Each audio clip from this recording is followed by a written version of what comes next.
Persiapannya apa? Harus ada sampel darah tentunya. Sampel darah dari pasien. Ya, sampel darah dari pasien boleh beku, boleh tidak. Jadi lebih bagus lagi kalau tidak beku ya. Memakai tabung tutup ungu. Jadi sampelnya adalah darah EDTA, plasma ya. Kalau ada serum ya boleh serum. Kemudian dibuat suspensi sel darah merah pasien 5%. Oke, disiapkan ya suspensi sel darah merah dari pasiennya juga 5%, dari darah donor nanti juga dibuat suspensi eritrosit 5%.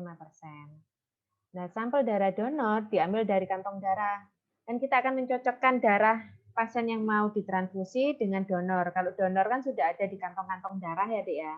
Jadi kan dari kantong darah itu diambil, kemudian dibuat suspensi sel darah merah dengan kadar 5%. Apa yang harus disiapkan? Adalah sampel darah donor, dan sampel darah pasien. Reagennya adalah normal salin, bovin albumin, terus yang terakhir adalah Coombs control cell. Nah, ini untuk apa? Coombs control cell ini sebagai apa ya? Sebagai kontrol bukannya untuk menguji cross match ini valid atau tidak. Ketika di fase 1 hasilnya adalah negatif, maka lanjut ke fase 2. Fase 2 negatif, lanjut ke fase 3. Fase 3 negatif, maka harus dicek dengan CCC, Coombs control cell. Jadi sampel pada fase 3 ditambah dengan Coombs control cell. Kalau pada fase 3 negatif, dengan penambahan Coombs control cell, maka hasilnya harusnya positif. Kalau hasilnya negatif berarti cross match-nya invalid, harus diulang. Lanjut dulu ya, nanti ada kok penjelasannya. Nah, alatnya apa saja yang diperlukan adalah pipet, tabung, sentrifus, water bath untuk inkubasi 37 derajat, dan mikroskop untuk melihat aglutinasinya. Apakah benar ada aglutinasi atau tidak. Lanjut ya. Nah, ini caranya. Pada fase 1, siapkan 3 tabung ya, tabung 1, 2, 3. Yang tabung 1 untuk crossmatch mayor. Crossmatch mayor isinya serum pasien, 2 tetes serum pasien. Semuanya prinsipnya 2:1. Serum pasien dan suspensi sel darah merah donor. Suspensi sel 5% dari eritrosit donor, 2:1. Yang kedua, tabung keduanya adalah untuk crossmatch minor. Ya, sama crossmatch minor berarti dari plasma donor direaksikan dengan sel darah pasien.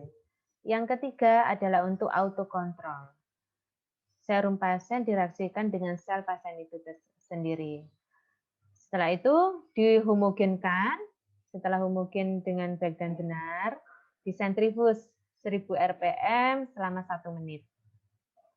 Setelah itu dilihat hasilnya secara makroskopis maupun mikroskopis, apakah ada aglutinasi atau hemolisis. Kalau ada aglutinasi ya berarti positif, ada hemolisis juga berarti positif. Ya. Kalau tidak ada aglutinasi, tidak ada hemolisis, berarti hasilnya adalah negatif. Lanjut ke fase 2. Bagaimana kalau hasilnya positif?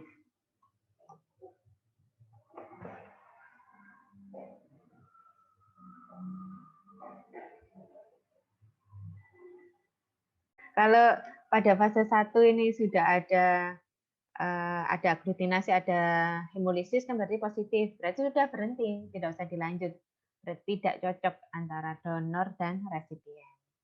Kalau negatif baru dilanjutkan ke fase 2. Oke, keterangannya seperti ini. Sama ya, tadi sudah saya jelaskan. Oke. Ini, untuk melihat hasilnya apa? Yang dicek adalah aglutinasi atau hemolisis. Kalau ada aglutinasi atau hemolisis berarti positif.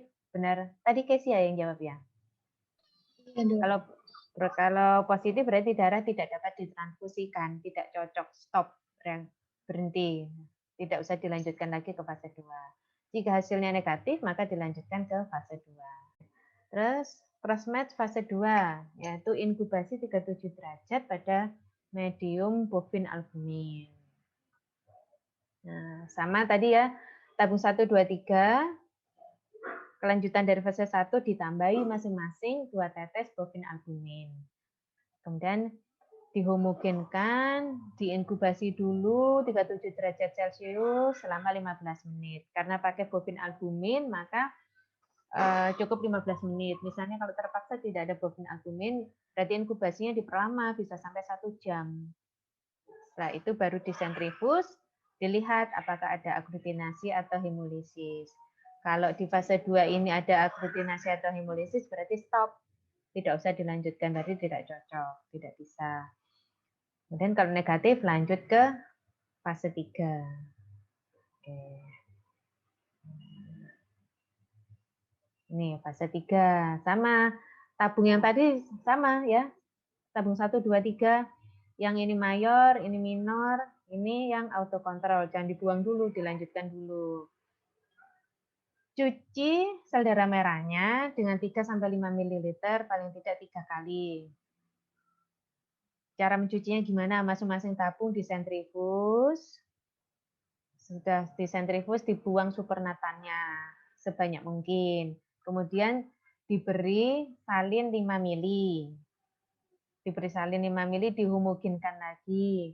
Setelah dihomogenkan semua, disentrifus lagi. Disentrifus lagi, kemudian dibuang supernatannya sebanyak mungkin. Nah, ulangi prosesnya sampai 3 kali. Itu yang namanya mencuci. Jadi pada proses pencucian itu IgG yang tidak menempel pada eritrosit dibuang. Jadi semua antibodi yang tidak menempel pada eritrosit tujuannya untuk membuang itu. Setelah bersih, setelah dicuci 3 kali, ditambahkan serum Kums, reagen Kumsnya ya, reagen Kumsnya AG itu. Dihomogenkan, kemudian disentrifus. Dibaca lagi apakah ada aglutinasi atau hemolisis. Ya. Jika hasilnya negatif, nah ini cross check-nya dengan cum cell control atau cum control cell CCC. Nah, caranya bagaimana? Jika pada fase 3 tadi negatif, maka ditambahkan 1 tetes CCC. Harusnya dihomogenkan juga ya. Kemudian pusingkan tuh apa, Dek? Ini bahasa Malaysia. Disentrifus dulu ya, disentrifus. Kemudian dilihat hasilnya.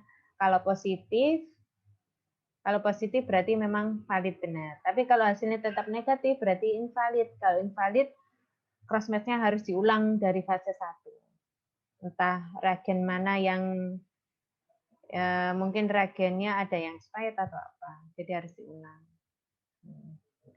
Oke. Ini yang prosedur fase 3.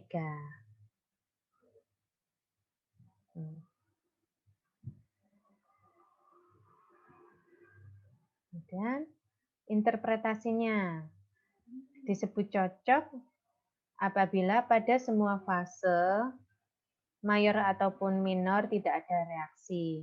Tidak ada reaksi itu berarti apa? Berarti tidak ada aglutinasi atau hemolisis. Jadi darah donor boleh diberikan ke pasien. Kalau pada reaksi silang darah donornya, kalau terpaksa sekali masih boleh diberikan, tapi berupa pack red cell, jadi hanya benar-benar sel darah merahnya. Karena khawatirnya kalau plasma donornya diberikan, khawatirnya ada antibodi yang akan menyerang sel darah merah pasien. Oke.